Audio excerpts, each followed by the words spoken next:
खमंग असा सुगंध घरभर दरवळलेला आहे. दिवाळी आलेली आहे आणि सर्व घरोघरी फराळाची तयारी सुरू झालेली आहे आणि तेच फराळ मी आज तुमच्यासाठी घेऊन आलेली आहे. छान अशी रेसिपी शंकरपाळी.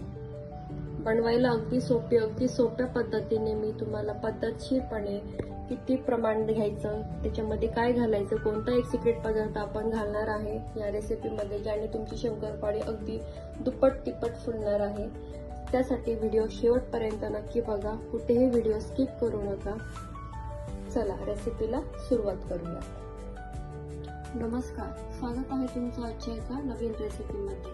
आज आपण बघणार आहोत साधी सोपी सरळ अशी शंकरपाळीची रेसिपी. त्यासाठी लागणार आहे आपल्याला 500 ग्रॅम आपण इथे मैदा घेतला आहे, म्हणजेच अर्धा किलो. त्यासाठी लागणार आहे आपल्याला इथे 200 ग्रॅम पिठी साखर आणि 100 ग्रॅम तूप लागणार आहे. हे एका वाटीचं माप आहे. ह्या अंदाजानुसार तुम्ही मेजरमेंट ठेवू शकता. मी अशी वाटी घेतलेली आहे. ह्या वाटीने आपण हे 3 वाट्या पीठ इथे बसलेलं आहे मैद्याचं. ह्या अंदाजानुसार आपण हे सर्व पीठ घेतलेलं आहे.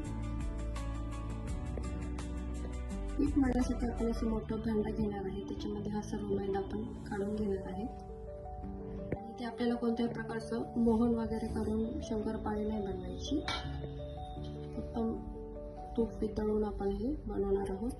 याचमध्ये आपण घेणार आहोत 1 कप पिठी साखर. वजनीप्रमाणेच 200 ग्रॅम असेल. 200 ग्रॅम आहे. हे पण आपल्याला इथेच मिक्स करून घ्यायचं आहे. आपण दुधात वगैरे असं मिसळून विरघळून घेणार नाहीये. आपण असंच मिक्स करून घेणार आहोत.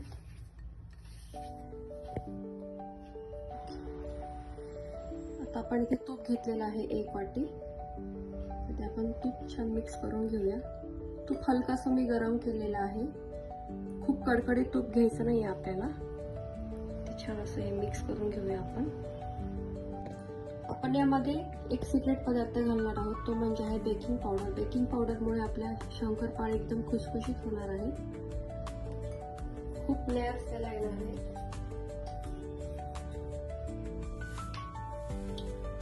आणि आपण 1 टीस्पून इथे मीठ टाकणार आहोत. हे आपण सर्व छान मिक्स करून घेऊया. बेकिंग पावडर पिठामध्ये का घालायची? शंकरपाळी छान खुसखुशीत होते, तिला तेल सुटत नाही, ती शेवटपर्यंत छान मऊसूत राहते, तेलात विरघळत नाही. म्हणून आपण बेकिंग पावडर टाकणार आहोत त्याच्यामध्ये. ते आपण असं छान मिक्स करून घ्यायचं आहे. सर्व तूप पूर्ण मैद्याला असं लावून घ्यायचं आहे. एकजीव करून घ्यायचं असं सर्व पीठ छान.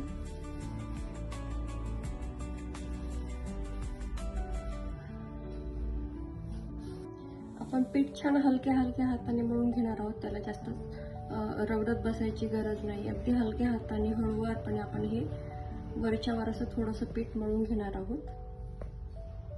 थोडंसं लागेल तसं पाणी टाकून आपण हे पीठ छान मळून घेणार आहोत. खूप घट्टही नाही, खूप पातळही नाही, अगदी मीडियम असं पीठ आपण छान मळून घेऊयात.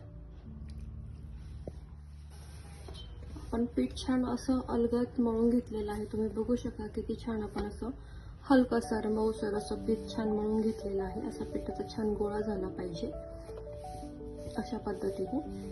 आणि आता आपण हे 10 ते 15 मिनिटासाठी छान मुरून घेणार आहोत.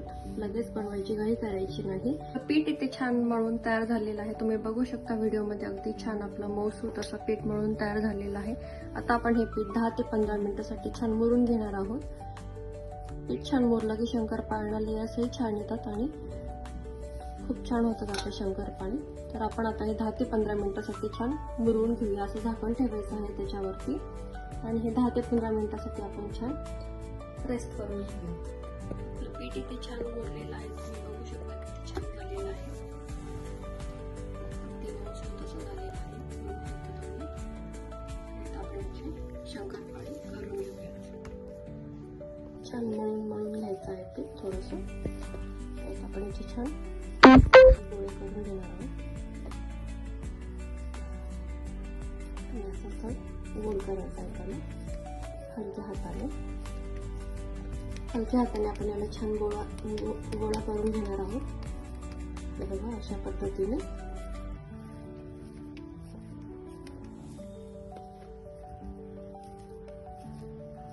खूप छान लाटून घ्यायचं आहे. जशी चपाती आपण करतो त्याप्रमाणे असं त्याला फोल्ड करून घ्यायचं आहे. आणि असं त्याच्याने शंकरपाळीला लेअर छान येतात. आणि हे गोलाकार असं खूप पातळ नाही लाटायचं, थोडंसं जाडच ठेवायचं आहे. अशा पद्धतीने आपण हे छान गोळा करून हे लाटून घेणार आहोत.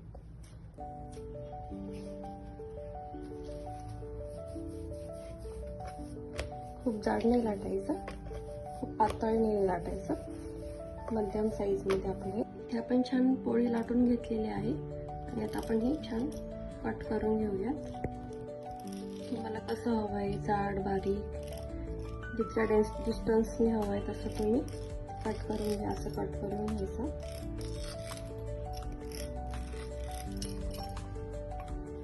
मग असं शेप देते थोडंसं, दिसायला छान दिसतं. खूप छान मऊसूत असं आपलं पीठ भिजलेलं आहे. इथे दिलेलं प्रमाण अगदी योग्य आहे.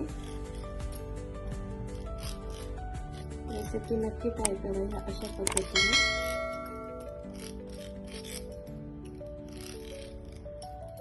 बघू शकता तुम्ही आपली शंकरपाळी किती छान इथे बनवून तयार झालेली आहे. इतकी जाड अशी आपल्याला शंकरपाळी ठेवायची आहे जेणेकरून ती तळल्यानंतर अगदी दुप्पट तिप्पट फुलणार आहे. मी तुम्हाला व्हिडिओमध्ये पुढे दाखवणारच आहे. तेल आपल्या इथे छान गरम झालेलं आहे आणि आता आपण त्याच्यामध्ये शंकरपाळी सोडून घेऊयात.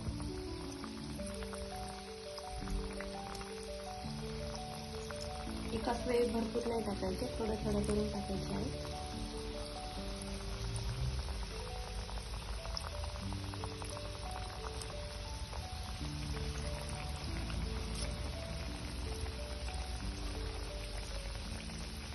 बघा अशा पद्धतीने तेलात सोडून घेणार आहे.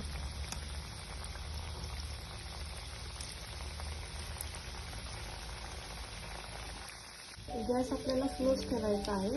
खूप मोठ्या गॅसवरती आपण तळणार नाही आहोत. खूप मोठ्या गॅसवरती जर तुम्ही तळलं तर वरून त्या गोल्डन असा त्याला कलर येईल आणि आतमध्ये त्या कच्च्याच राहतील. त्यामुळे पूर्णपणे लो गॅसवरतीच आपण शंकरपाळी तळून घेणार आहोत. याला थोडा वेळ लागतो पण शंकरपाळी अगदी छान होते.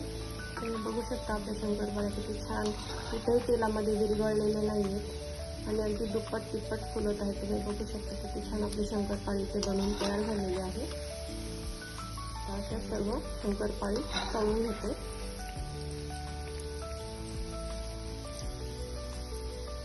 शंकरपाळी छान तळून झालेली आहेत.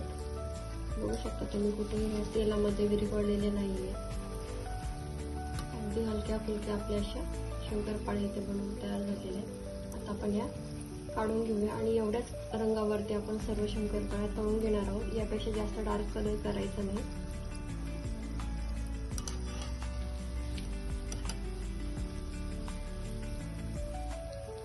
अशा पद्धतीने आपण सर्व शंकरपाळ्या तळून घेणार आहोत.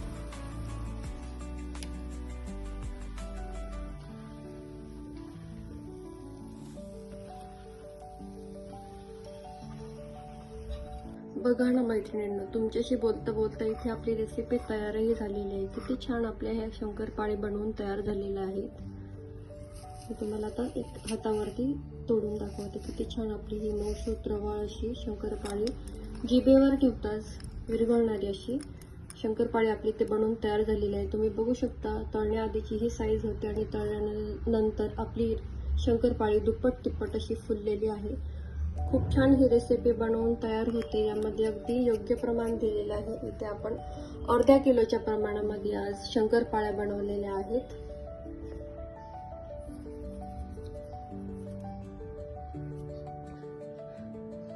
तर मैत्रिणींनो, कशी वाटली तुम्हाला आजची माझी शंकरपाळीची रेसिपी आवडली असेल तर मला कमेंटमध्ये नक्की सांगा तुम्हाला ही रेसिपी आजची कशी वाटली. आणि अजून तुम्हाला दिवाळी फराळ विशेषमध्ये कोणकोणत्या रेसिपीज बघायच्या आहेत ते मला कमेंटमध्ये नक्की सांगा. मी तुम्हाला रेसिपी दाखवण्याचा प्रयत्न करेन. किंवा तुम्ही अजून माझ्या चॅनलला सबस्क्राईब केलेलं नसेल तर माझ्या चॅनलला सबस्क्राईब नक्की करा. कमेंटमध्ये सांगा मला तुम्हाला आजची रेसिपी कशी वाटली. रेसिपी तुमच्या मित्रमैत्रिणींना नातेवाईकांना नक्की शेअर करा. व्हिडिओ आवडल्यास लाईक करा, शेअर करा, सबस्क्राईब करा. पुन्हा भेटूया अशाच एका छानशा सोप्या रेसिपी सोबत. तोपर्यंत मस्त राहा, आनंदी राहा.